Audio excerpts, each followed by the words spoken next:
Way, I think, if you feel that we're spending too much money on the military, for example, I happen to think that we are.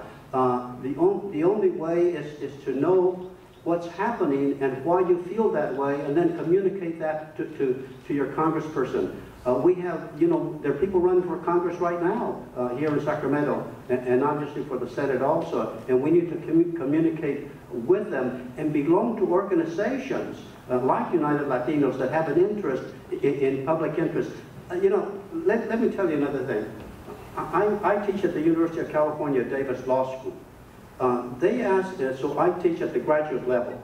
The university asks those who teach at the graduate level when they can, to teach a seminar to true freshmen, 17 and 18-year-olds.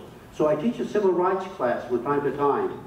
And the students that sign up, it's only for about 12 or 13 or 14 students. The students who sign up obviously are interested in public interest, in government.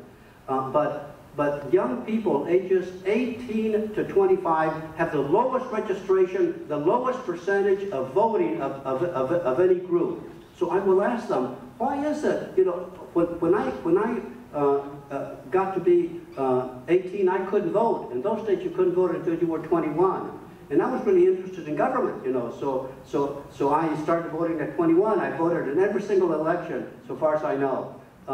But so I asked them, why is it that your friends don't seem to have an interest in government and in politics? And they tell me they don't see the relationship of government to their lives.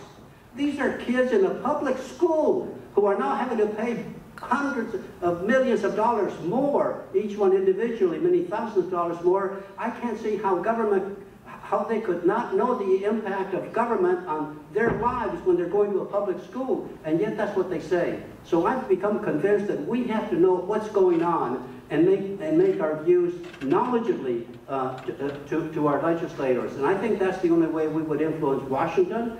I hate to say, but again, I happen to be a strong Obama supporter, but I'm mad at him every other day when he has done something that I don't approve of. He's now, for example, deported more people than any other administration, and then he had this program to allow young people not to be deported. And I thought, how great that is. And particularly I was excited that a majority of Americans, according to the polls, supported him. But then it turns out that it's quite difficult to sign up for that. So then I got mad at him. So I'm happy with the one minute, mad at him the other minute. But overall, you see where people stand. And I think for me, and I hate to express that opinion in a nonpartisan meeting like this, but that happens to be how I feel.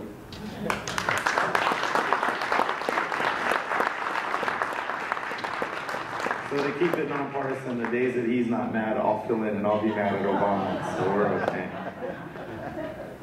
Next, running for State Assembly District 8. I'm glad that we had candidates show up because they see the importance of the Latino vote.